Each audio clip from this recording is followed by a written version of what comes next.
Bueno, Marcela, un gustazo. Lo hacemos formal ahora en la grabación, que podamos dialogar con vos y transmitirte algunos interrogantes, reflexiones, que hemos tenido en diálogos, en comisiones de la Tecnicatura en Comunicación Popular y específicamente en la materia de gestión popular de medios públicos y comunitarios. Bueno, queríamos como una primera pregunta amplia después abordar algunas cuestiones de la comunicación digital que nos interesaban, como la construcción de comunidades, audiencias, métricas, monetización, que son cuestiones que preocupan a los compañeros que o están transitando la carrera o están transitando la carrera y la materia, pero también participan de la gestión de medios, como por ejemplo compañeros del Corazón del Retiro que están participando del proceso de gestión del medio, el chispazo, el medio visual de Corazones. Una primera pregunta así como general y amplia es, ¿cómo vos considerás que un medio comunitario debe abordar su estrategia en materia de comunicación digital, pensando en cuáles son las oportunidades hoy y los desafíos que hay en ese sentido? Bien, bueno, primero que nada, muchas gracias por convocarme. Es un placer estar acá charlando con ustedes. Eh, y bueno, como primer puntapié, creo yo, desde la digitalidad y muchas cosas por ahí van a ser transversales al tipo de proyecto que se esté comunicando. Hay una cosa que para mí es fundamental para entender la comunicación digital y sobre todo en la gestión de medios, que es la pérdida de la solemnidad y de la interpretación de la comunicación desde la solemnidad. Y eso, sobre todo en la construcción de comunidades, pasa a ser un factor fundamental para generar un vínculo con esa audiencia, que, que se puede nutrir mucho y se nutre mucho a través de la gestión de contenidos, pero que en entornos digitales se empieza a complejizar un poco más por las distintas líneas o tramas que componen a ese proyecto como un universo narrativo incluso, ¿no? Yo trabajo mucho desde la Tecnicatura de Comunicación Digital, en pensar los proyectos, las instituciones y las marcas como universos narrativos, ¿no? Y cuando uno piensa en un proyecto como un universo narrativo o en un medio, por ejemplo, en este caso, eh, encuentra que no es únicamente la información que va a trasladar a esa audiencia, sino que hay muchos factores y hay muchos personajes y hay muchos elementos de ese universo que son factibles de ser comunicados. Y ahí es donde, para yo que soy una apasionada de la comunicación, a mí me encanta las oportunidades que trae la digitalidad, que también trae exigencias particulares, porque ya deja de ser lineal esa cuestión de yo publico una serie de contenidos y ahí se termina.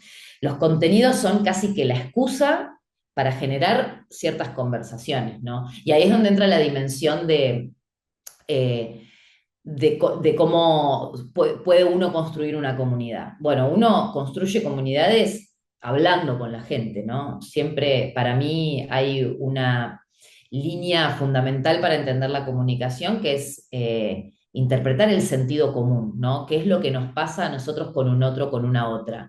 Bueno, cuando me siento convocado, me siento convocada, hablo, participo, me involucro. Bueno, la digitalidad es lo mismo, ¿no? Se trata de estructurar procesos que son naturalmente sociales, ¿no?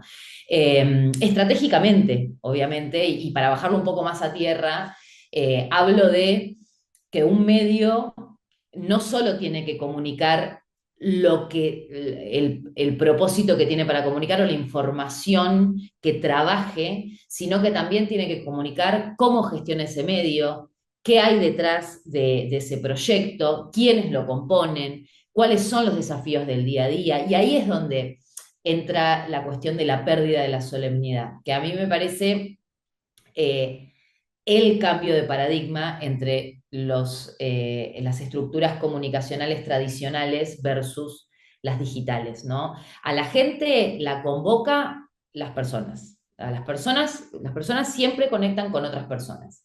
Y es a través de esa confianza que uno puede después llevarle una propuesta, pero nunca es al revés. Y ahí es donde los contenidos pasan a ser estratégicos en dos líneas, no, no únicamente informar bien, si se quiere, sino también saber llevar a esa comunidad a trabajar, a tener ciertas conversaciones que sigan cultivando ese propósito que tiene ese medio o ese proyecto, ¿no?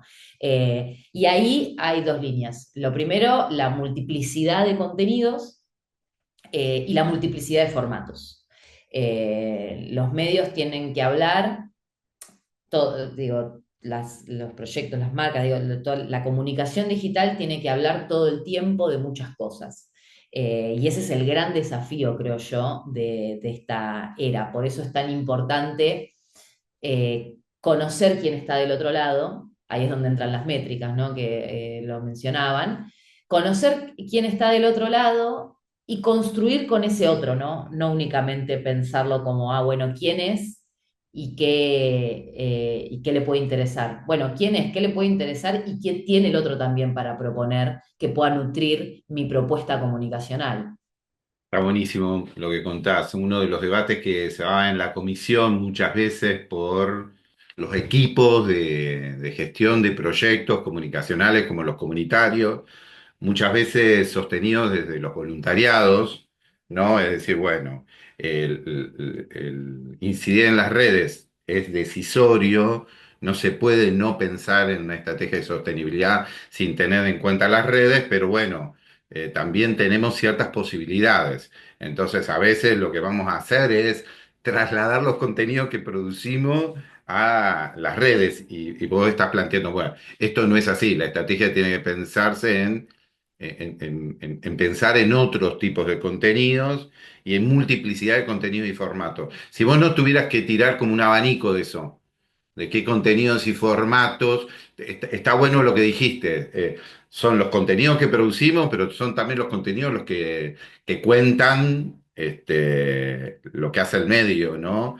La identidad, lo que le preocupa, la gente que está, mostrar el lugar, mostrar los otros proyectos que no son solamente la radio. Está re bueno, pero ¿qué, si tuvieras que armar como un paquetito de tips? Yo por ahí te voy a... Vos decirme, no, deja de hablar de tips, porque no, pero se me ocurre así como algo como de bajada, de tips a tener en cuenta al momento de gestionar los contenidos en redes. ¿Qué contenidos y qué formatos?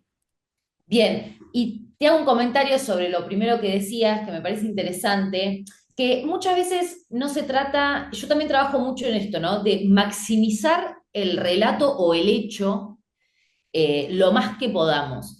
Que no siempre tiene que ver con contar cosas distintas, sino ajustar algunas tuercas en función de los canales, en función de la red social a la que vaya y demás, ¿no? Yo siempre planteo esta cosa de, el hecho es uno, pero las perspectivas son distintas. Y ahí es donde tal vez esto que decías al principio, no se trata únicamente, o tal vez, digo, dependiendo el estadio en el que esté cada proyecto y todo, uno puede salir a contar cosas distintas y empezar a complementarlo, eso siempre va a ser enriquecedor, pero muchas veces se trata por ahí del enfoque, ¿no? Porque yo estoy contando, hay una situación, y por ahí para esta red social me puedo concentrar en la historia del operador de radio, ponele, de ese programa.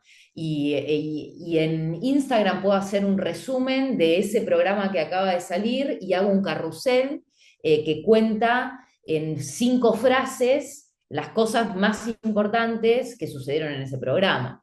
Y todo parte del mismo contenido madre, pero lo que cambia es la perspectiva y el enfoque. Yo creo que esa es la clave de la comunicación digital y para llevarlo más a cuestiones de formato y de formato técnico y formato también dentro de las herramientas, ¿no? Por ejemplo, lo cierto es que lo audiovisual hoy por hoy sigue siendo fundamental.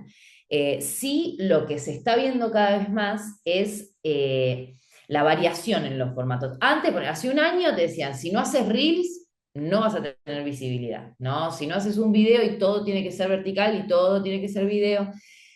Hoy va variando la cosa, sobre todo en Instagram y también en TikTok. TikTok ha venido a transformar mucho la comunicación. Yo ya creo que se puede hablar de una comunicación tradicional digital y una nueva comunicación digital, incluso dentro de ese mismo soporte. Eh, y ahora lo que marca la cuestión es el dinamismo, es decir, trabajar el formato en función del contenido. Entonces, hay algunos contenidos que hay alguna información que por ahí te lleva más a un formato audiovisual. Hay otro que por ahí te lleva más a un formato de texto. Lo que sí siempre el soporte visual es fundamental. Por ejemplo, si van a hacer un posteo en Instagram y que sea un carrusel en vez de que sean varias imágenes, construyan un relato de las cosas, ¿no? Hasta incluso el relato del relato. Yo una de las cosas que trabajo mucho con las gestiones de comunicación que hago es cuando saco un contenido que es más estratégico, que va por ahí para el feed de Instagram o LinkedIn o lo que sea, complemento ese relato con una serie de historias que dicen, che, hicimos este contenido, ustedes saben que lo hicimos así, nos gustó por esto, y llevamos un poco a la audiencia a conocer desde dónde sale ese contenido, ¿no? Y eso nutre otro canal, digamos, dentro de la misma plataforma y convoca a la audiencia de manera distinta. Entonces, hay gente que por ahí no nos conoce tanto, que llega directamente desde ese contenido que va al feed, pero hay otra gente que es más nuestra comunidad, porque está en historias, es gente que nos sigue, que ya tiene un poco más de información o tiene un poco más de implicancia en eso que hemos construido. Entonces, para bajarlo un poco más a tierra, en términos de formato, lo que llamamos storytelling, ¿no? Contar la historia, encontrar la historia en todos lados, eh, no limitarse a una única placa que tenga toda la información, desgranar la información. La gente consume los contenidos cada vez más breves o no únicamente breves en segundo, porque digo, TikTok, por ejemplo, volvió a introducir videos de 6 7 minutos. Digo, eso lo que nos indica es, si la gente está interesada en tu contenido, se va a quedar, independientemente de qué tan bien producido esté. Y eso es para mí una gran oportunidad, sobre todo para proyectos que no cuentan con tantos recursos económicos y de producción para llevar adelante. Lo que hay que encontrar es la historia que sensibiliza o que conecta al otro. Después, el formato viene después. Discuto bastante con colegas en relación a esto.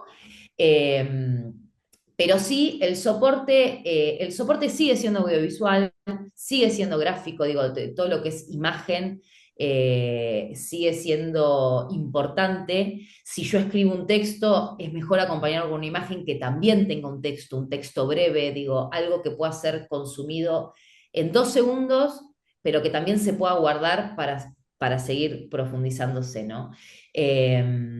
Y sobre todo eso, poder encontrar la historia, yo creo que es un gran momento para las personas que somos apasionadas de la comunicación porque no alcanza ya con el formato y listo, ¿no? No es que por hacer un reel te va a ir bien.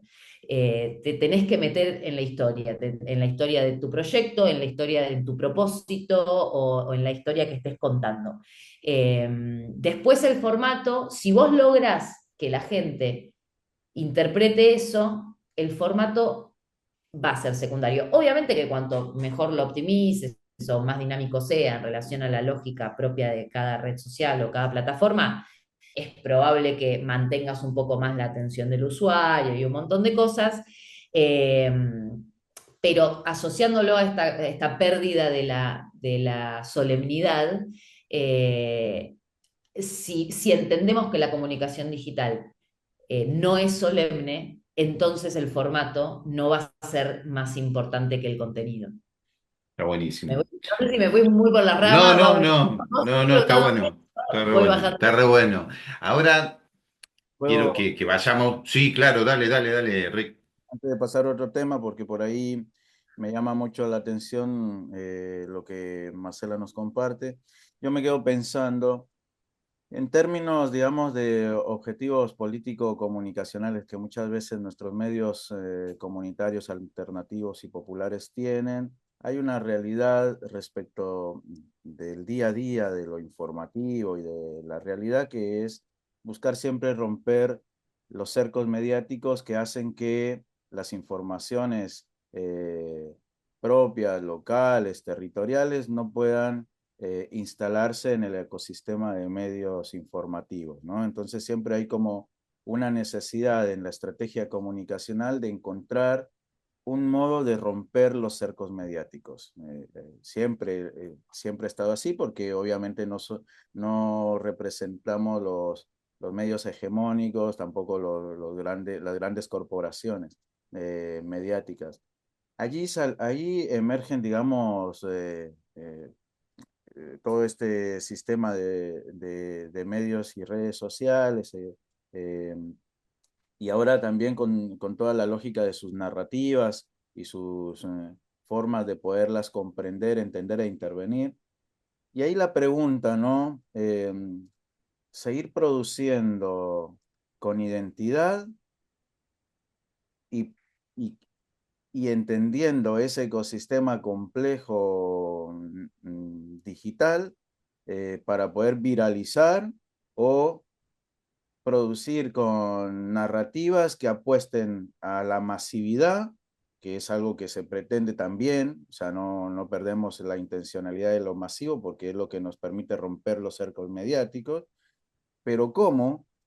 Cuando eso pone, entre comillas, lo voy a decir, en contradicción a veces unas lógicas de construcción narrativa en donde quizás eh, se prescinde de tal vez contar la historia propia con las narrativas propias y la identidad propia y la tendencia o el eh, ¿cómo se dice?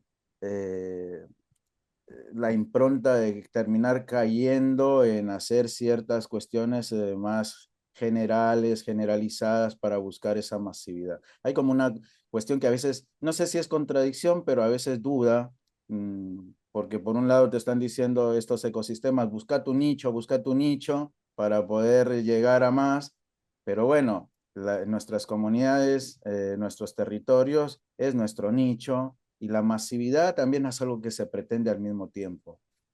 No sé si se entiende lo digo como un pensamiento al aire porque para mí, digamos, es algo que hay que poderlo construir. Sí, está buenísima la pregunta para pensar y para reflexionar. Yo, a ver, no, esto es un pensamiento que tengo, hay muchos pensamientos que tengo en construcción constantemente.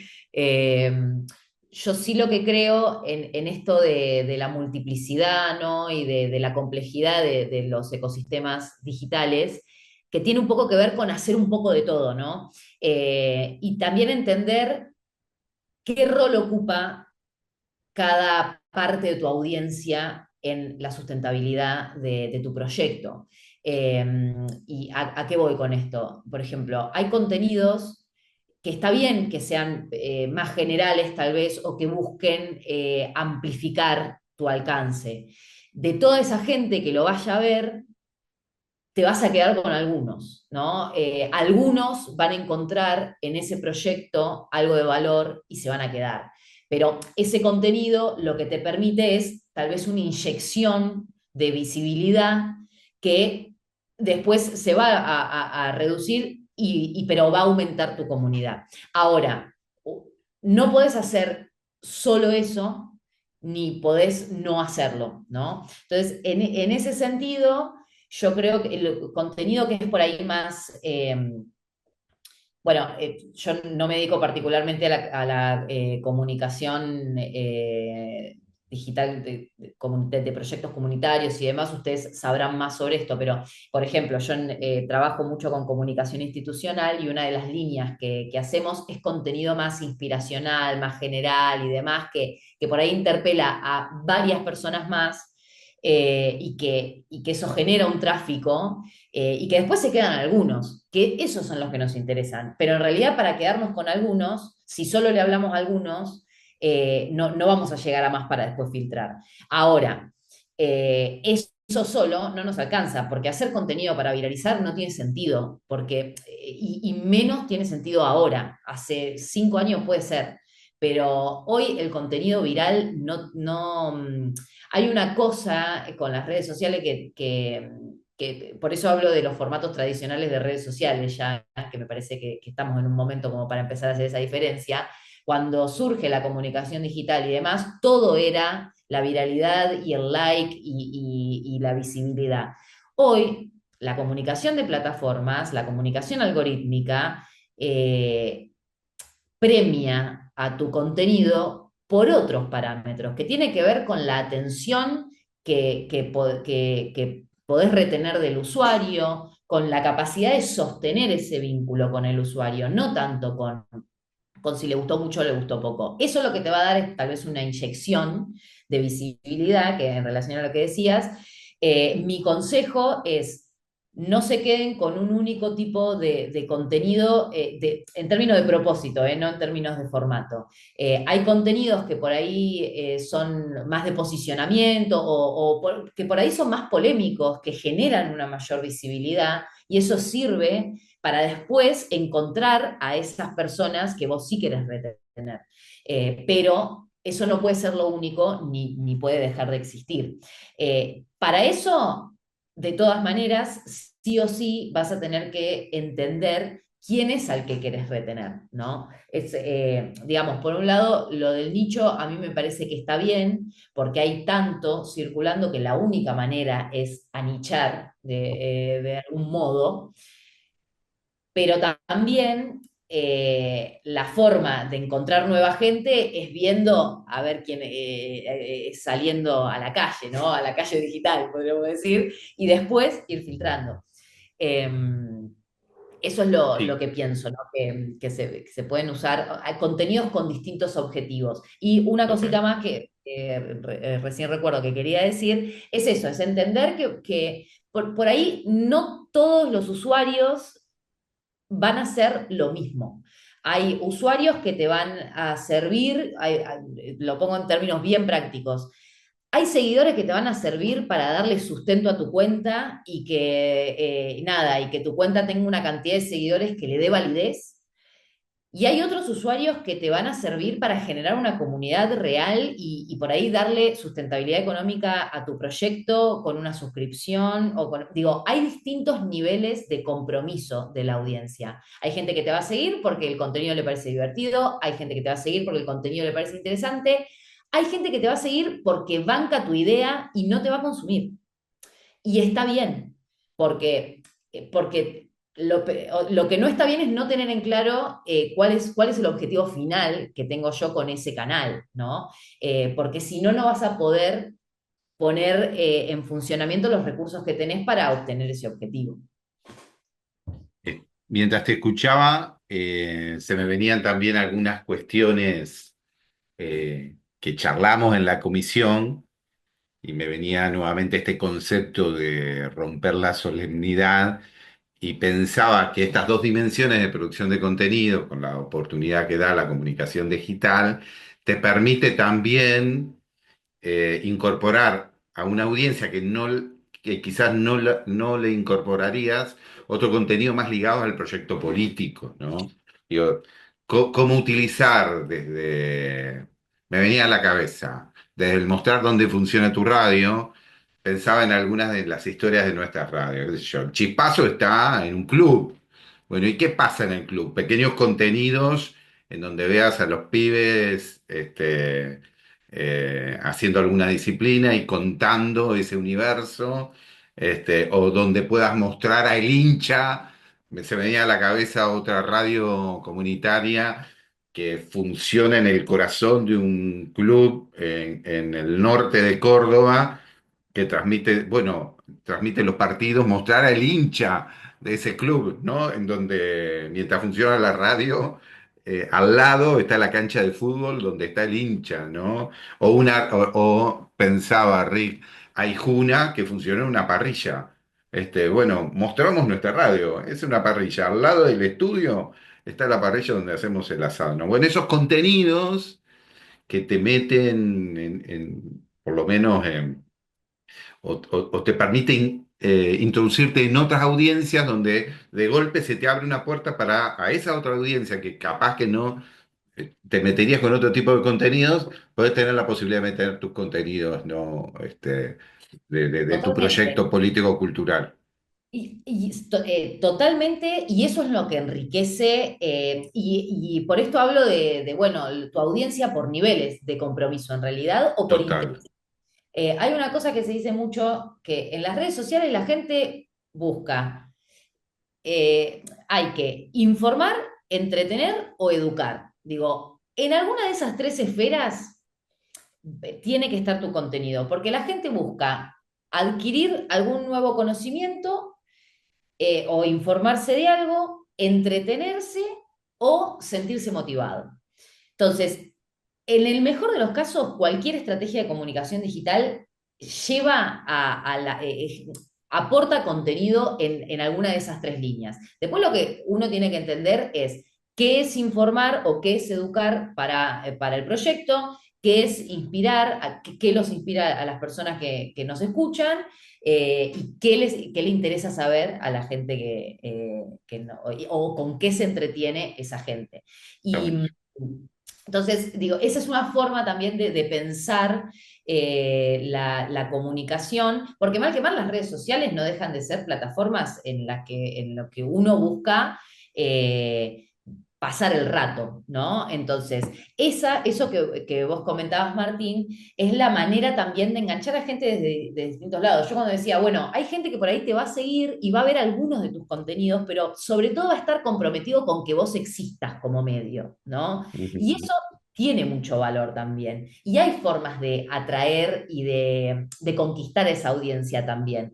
No, no todos tienen que comprar todo el pack, digamos. Ahí está Total. la gracia de la comunicación digital, ¿no? Que se puede trabajar por capas y hablarle a distinta gente que encuentre distintas cosas en lo que nosotros tenemos para proponer. Pero eso necesariamente implica dejar de pensar la comunicación desde la linealidad y empezar a ver todo lo que acompaña esa propuesta, que es esto que decís, bueno, una radio que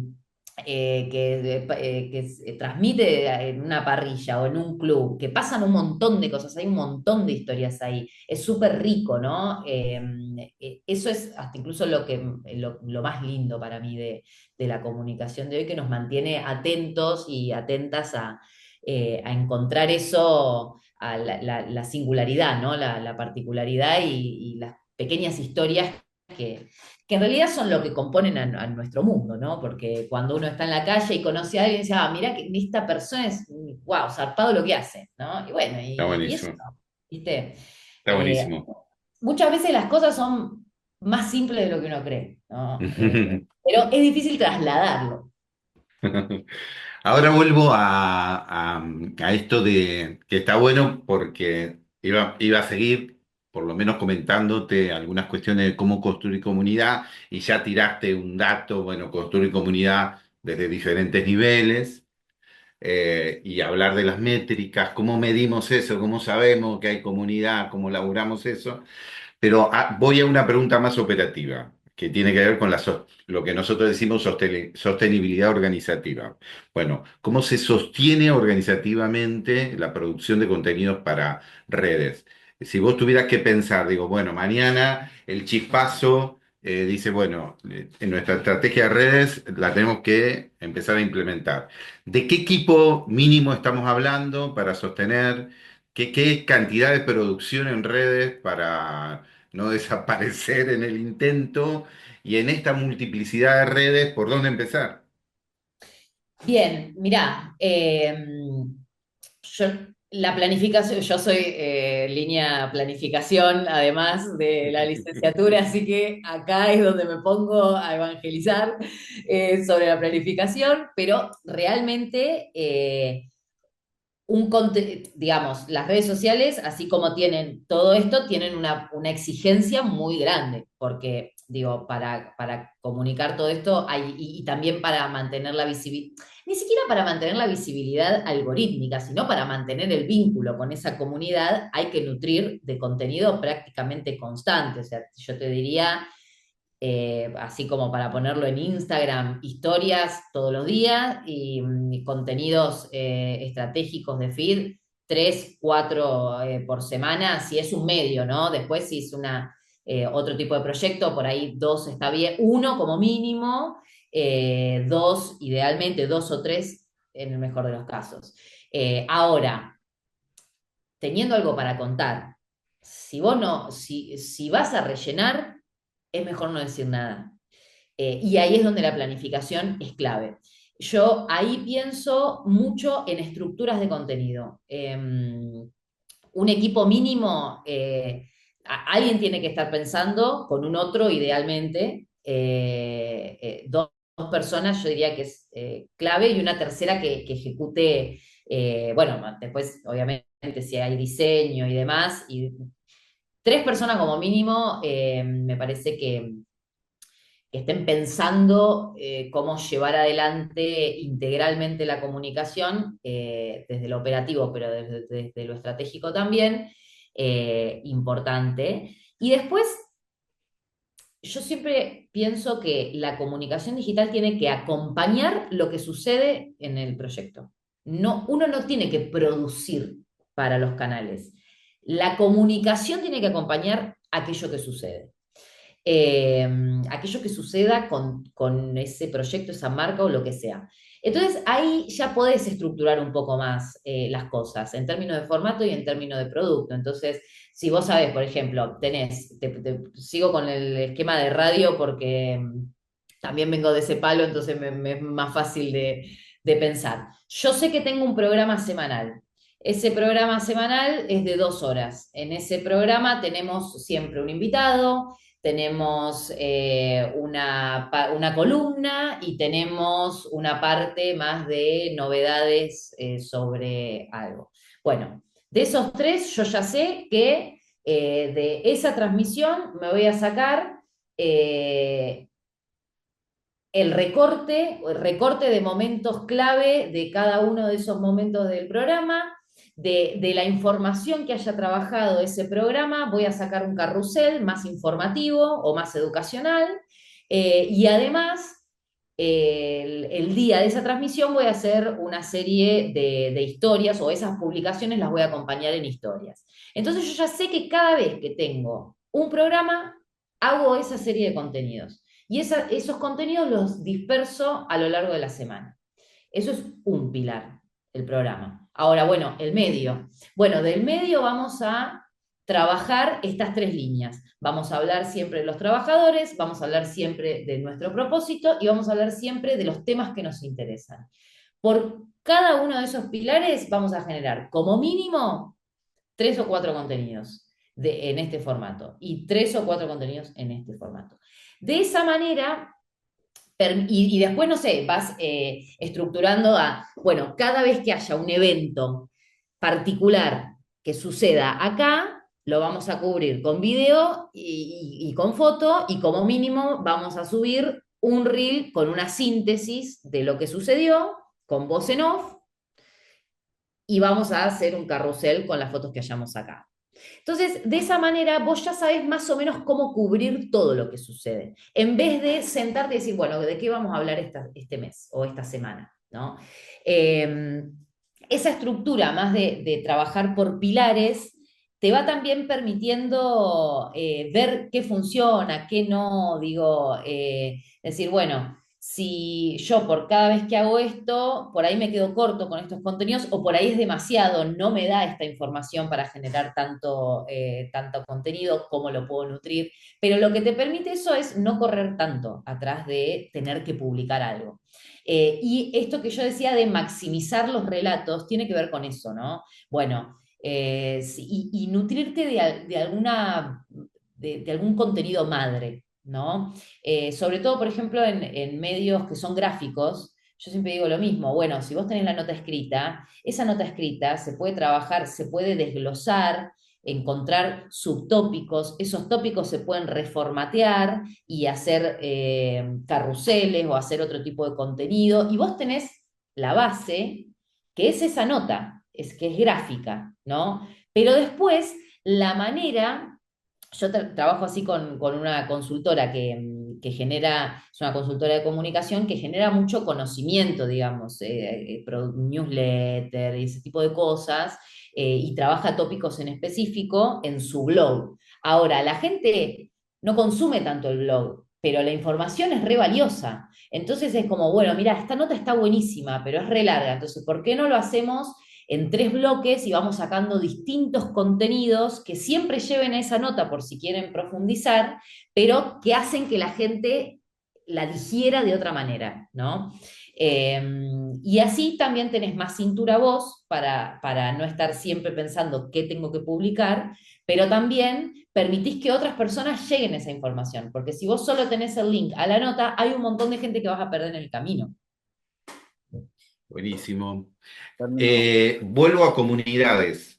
Rick, vos querés preguntar algo. antes de entrar a comunidades, que vos decías, Martín, en términos también de planificación, toda esta lógica de segmentar la información, los contenidos y poderlos producir de manera estratégica, surge como la necesidad de pensar que se ha incorporado un perfil de comunicador, comunicadora en este laburo, inclusive laboralmente, al mundo de la producción informativa o de contenidos, eh, que obviamente necesita tener unos conocimientos para el manejo propio de este ecosistema. Y allí hay una tendencia a pensar de que la inteligencia artificial puede resolver, digamos, más que resolver, hay un miedo a veces de pensar de que la inteligencia artificial va a venir a desplazar el laburo de las y los comunicadores. Y por otro lado está la respuesta de decir, no, viene a complementar, digamos, el laburo de las y los comunicadores en el proceso de producción de informativo y contenidos. Eh, pero sí es una realidad que hay una tarea que se suma y que no la puede asumir el mismo que produce el programa, que entrevista, que hace la nota, o sea, tiene que haber alguien que se suma a un lugar que no existía hace poco tiempo y que se tiene que apurar para poder conocer y profesionalizarse en este campo y que obviamente también, si lo pensamos en términos de sostenibilidad económica laboral para el medio o para las y los comunicadores, es una fuente de trabajo también. Esas tensiones que están emergiendo, pues, sobre todo porque la inteligencia artificial ahora apareció con un montón de posibilidades. Yo entiendo que no pone en riesgo, pero sí lo que pone en riesgo es no poderlas entender, manejar, incorporar en este proceso, ¿no? Bueno, vos decías, de esta noticia, poder segmentar en 3 partes, a veces no, eso te lo hace una inteligencia artificial, es la tendencia a responder, pero no, porque hay que poder entender la nota, saber dónde está, qué es lo que le interesa al medio, qué le puede interesar a esta comunidad en particular y en específico, tomar decisiones. Eh, Estamos conviviendo en esta cantidad de preguntas en el día a día, ¿no? Y una tendencia generalizada a vanagloriar las inteligencias artificiales por sobre encima del laburo profesional de las y los comunicadores. Sí, tal cual. Ahí, para mí, digamos,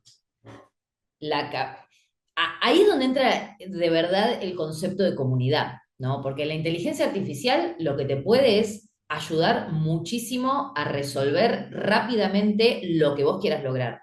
Pero si vos no sabés lo que querés lograr, no puedes dejar en manos de la inteligencia artificial que te indique qué es lo que vas a lograr, porque esa inteligencia artificial no va a saber interpretar a tu comunidad como vos, que venís gestionándola hace tiempo. Sí, también podés nutrir, yo trabajo mucho con inteligencia artificial, vengo del mundo de la tecnología, entonces, y me encanta usar inteligencia artificial, pero creo que el mayor riesgo que tienen los comunicadores digitales y los estudiantes de comunicación digital es creer que les va a resolver la vida, porque se nota mucho el uso poco estratégico de la inteligencia artificial y la gente lo percibe también. Entonces, la inteligencia artificial operativiza. Buenísimo. Si no tenés que. Digo, hay cosas en las que sí te puede enriquecer, como por ejemplo decir, che, tengo esta idea, tengo este carrusel escrito, pero quiero que sea más corto, quiero que sea más ganchero, o quiero optimizarlo de esta manera y estoy como medio enroscada. Bueno, perfecto, para eso sirve bárbaro y está buenísimo. Ahora, tenés que saber qué es lo que querés lograr. Y la interpretación de tu comunidad siempre va a ser humana, porque las comunidades son humanas.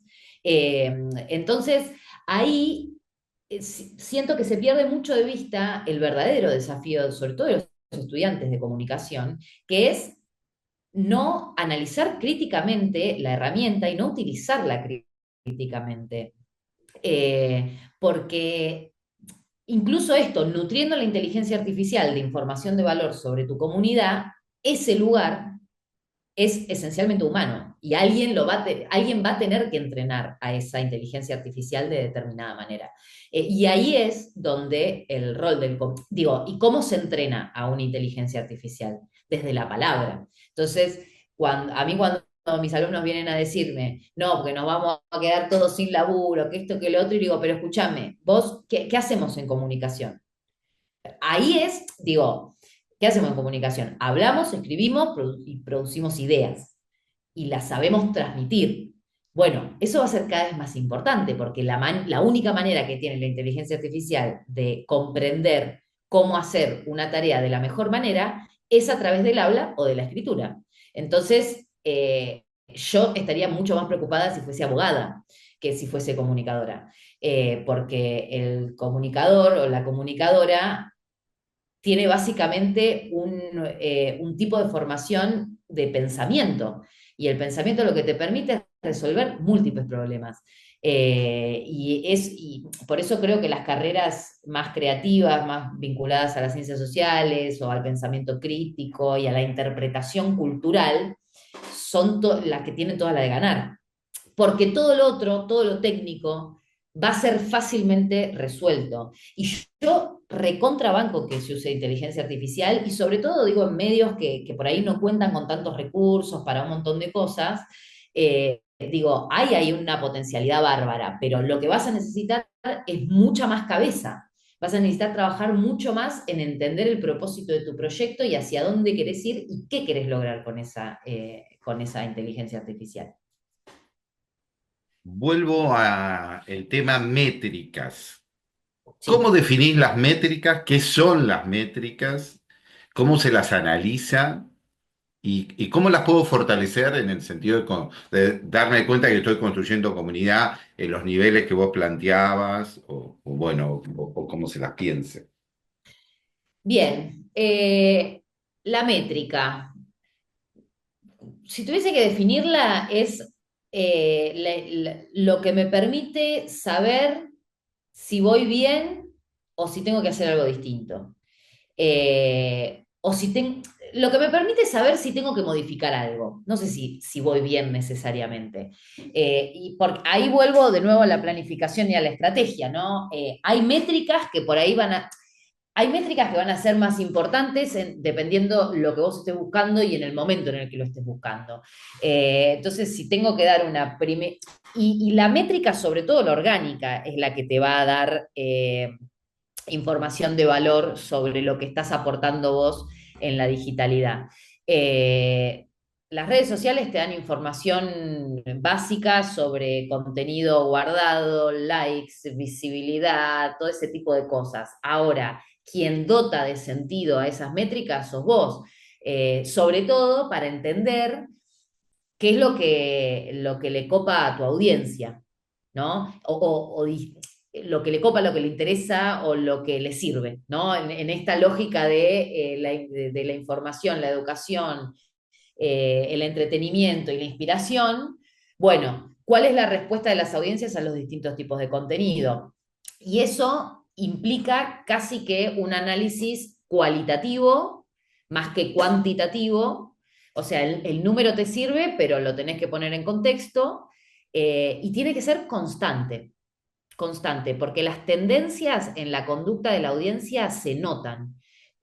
Ahora, tenés que analizar el número para empezar a hablar, porque vos analizás el número, pero después decís, bueno, este número con este número con este número, estos contenidos, ¿qué tienen en común? ¿Tienen en común el formato? ¿Tienen en común la temática? ¿Tienen en común cómo están construidos? Y ahí es donde se empieza a complejizar la cosa, ¿no? Y en eso, no sé, hay mucho cuco con con las métricas, en el mundo de la comunicación digital. Para mí es mucho más simple, que tiene que ver con ver a la gente. Y las historias, por ejemplo, de Instagram, son un gran recurso para hablar con tu audiencia, para entender qué es lo que les interesa. Si yo hago una caja de preguntas y no me la responde nadie, y bueno, tal vez todavía no estamos en ese momento para que hables. ¿Cómo puedo? Entonces, pero ahí ya que te da una idea de estrategia, decir, che, ¿cómo puedo fomentar esto? Pues yo quiero que me hable la gente. ¿Cómo puedo generar ciertas conversaciones con esas personas? Y después hacer el ejercicio constante de mes a mes, ir revisando y decir, y probando distintas cosas. La comunicación digital es prueba y error, es así. La pauta publicitaria también es prueba y error. Si alguien les dice que tiene la fórmula, es mentira, porque la comunidad siempre va a ser distinta. Y ahí eh, hay distintas formas también, por ejemplo, los canales de difusión en Instagram están funcionando bastante, o las comunidades en WhatsApp también, entonces por ahí podés empezar, por un análisis con menos gente, pero que creas que es representativa, y abrir un poco más el juego. La gente está bastante más dispuesta a hablar de lo que uno cree, ¿no? Como que hay una idea de distancia entre el medio y las personas que en la digitalidad, y vuelvo a lo mismo porque me parece importante esto de romper con la solemnidad, es justamente eso, bajar más a tierra, las cosas. Entonces, las métricas, sí, para sintetizar y bajarlo también un poco más a tierra, la métrica te tiene que ser funcional a vos, en función de lo que quieras vos lograr. Si vos lo que querés es aumentar el alcance de tu cuenta, entonces las visualizaciones, la cantidad de visualización de seguidores versus no seguidores, te va a servir. Es algo que vas a tener que ir analizando sistemáticamente, o la cantidad de seguidores. Si a vos lo que te interesa es eh, que la gente encuentre en tu contenido información de valor y empiece a informarse a través de tu medio o a consumir ciertas informaciones, bueno, entonces lo que te va a servir es analizar si haces video, la retención, cuánto dura la gente en ese video, si haces una publicación, si se la guardan, si no se la guardan, si la comparten. El compartido es un dato importante también, sobre todo para contenido así más informativo o educacional. Y si vos lo que querés es convocar a la gente, a tu proyecto, y políticamente hablando, ¿no? Digo, bueno, entonces por ahí sí el me gusta es un factor importante para andar analizando, ¿no? Pero no podemos analizar los distintos tipos de contenido con las mismas métricas, porque ahí siempre vamos a decir, oh, no, no le puso like nadie, ¿viste? Y oh, no lo vio nadie, y esas cosas que te tiran para abajo, pero en realidad, como todo, las cosas llevan tiempo y necesitan consolidarse. Y para consolidarte, tenés que conocer qué hay del otro lado y cuál es la respuesta, y estar dispuesto a probar distintas estrategias. Yo tengo una última pregunta, Rick, pero no sé si querés vos preguntar. Bueno, una última tiene que ver con la otra pata de la sostenibilidad. Y nos tiraste alguna línea de la sostenibilidad en lo social, en lo organizativo, y en lo económico. Esto funciona, esto está marchando. Eh, ¿Qué posibilidades de monetización hay de esto? ¿Cómo eso se transforma también esa producción de contenido en un ingreso en lo económico para el proyecto, ¿no? Comunicacional comunitario? Mira, esa es casi que la pregunta. Sí, una primera línea es la monetización per se por la plataforma, por visibilidad, no es sustancial para la sostenibilidad de un medio. Eh, eh, YouTube es el canal en el que más se puede monetizar el contenido per se, pero, pero tiene una base, digamos, que es, y necesita sostener una cantidad de visualización y demás, que no es algo que se construye del día a día y que necesita de una masividad que para mí no es factor de análisis, ¿no? Pero sí, digamos, de querer monetizar los contenidos, YouTube es la plataforma. El resto de las redes sociales no son sustentables económicamente por visualización, ¿no?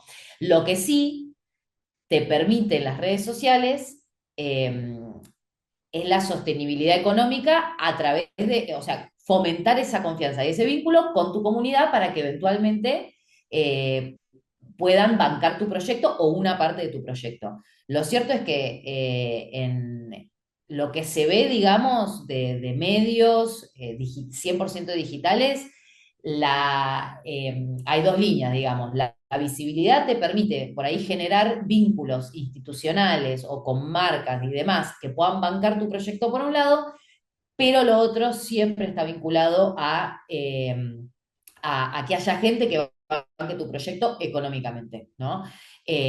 Por eso la red social en realidad pasa a ser la excusa para generar esa confianza o generar ese convencimiento para que el otro te banque económicamente, ¿no? Y no, es un debate sumamente abierto. A mí siempre pienso y digo, bueno, pero uno también como usuario, digo, le da para acá, para allá, digo, en algún momento va a tener que sistematizarse eso también, pienso por ahí, no sé, es un pensamiento muy en construcción que tengo, pero sí, claramente la tendencia indica que las personas que están convencidas con tu proyecto están más predispuestas o que tienen confianza en la validez de la información que le des o en tu criterio y demás, están más dispuestas a pagar ni siquiera pagar por ese servicio únicamente, sino a bancar ese proyecto económicamente. Marcela, Y ¿te viene a la cabeza alguna experiencia concreta? No tiene que ser comunitaria, pero alguna experiencia concreta que conozcas. de gente que banca a la comunidad. Mirá, a mí, a ver, a mí me gusta mucho cómo gestiona su comunidad una cuenta que es 100% de contenidos digitales que se llama Indisciplinados o Indisciplinades. Está muy buena, a ver, igual tienen otros cañones también de producción y demás, pero está muy buena la propuesta que hacen. Eh, También hay una cosa para mí que es, está bien, estamos en entornos digitales, pero no todo tiene que ser 100% digital, ¿no? Digo, hay acciones que se pueden generar de comunidad física que también te permite por ahí generar un vínculo y una conexión que te dé sustentabilidad, como por ejemplo, no sé, organizar ferias de emprendedores o que por ahí con y no sé, si vos sos seguidor del medio, tenés que pagar algo casi simbólico. Digo, hay distintas estrategias que no son 100% digitales. Lo cierto es que 100% digital lo que más funciona es convocar a tu audiencia, no a toda, tal vez a la que esté más comprometida, a que te banque económicamente. Y después, en términos más así generales o más mainstream, si se quiere, a mí me gusta mucho cómo gestiona su medio Gelatina y Cenital también, que son dos casos de... Gelatina me parece más emblemático porque realmente es un canal de streaming que arrancó muy de cero y han construido algo muy valioso y ellos tienen más del 50% de sus ingresos económicos por parte de su comunidad. Y eso es algo a tener en cuenta, porque hoy por ahí uno ve Gelatina y dice, ah, es un monstruo, pero Gelatina hace 2 años era un grupo de personas hablando de rock nacional en una piecita al fondo de una casa. Entonces, eso lo que nos da es la pauta que generar comunidad tiene peso. Ahora, las comunidades se generan con propósito. Entonces, la única manera de convocar a la gente es teniendo un propósito claro y apostando a eso, ¿no? Con claridad. Bueno, Marcela, yo no sé, Rick, si tenés otra pregunta. Estuvo buenísimo haber ¿Sí? charlado con vos. Sí. Después Qué te bueno, qué pasamos bueno. repercusiones y devoluciones de los compañeros y compañeras cuando compartamos esto la semana que viene, pero bueno, te agradecemos muchísimo y como te decía Rick, todo lo que vos imagines que podamos pensar en conjunto, nos gustaría mucho. Dale, buenísimo. Bueno, no, gracias a ustedes, Martín, Rick. La verdad, un placer. La charla estuvo muy buena. Y nada, seguimos en contacto. Espero que les guste cuando lo vean. No los Dale. aburrimos. Después te lo Y bueno, compartimos, seguiremos te lo compartimos. adelante. Después te lo compartimos Dale. para que lo tengas y seguramente nos estaremos cruzando en los pasillos también. Así que muchas gracias también desde la carrera, Marcela, y bueno, también a Martín por posibilitar estas conversaciones. Nos estamos viendo entonces. Nos Así es. vemos. Ustedes, besos Abrazo. grandes. Gracias, Chau, hasta chau. luego.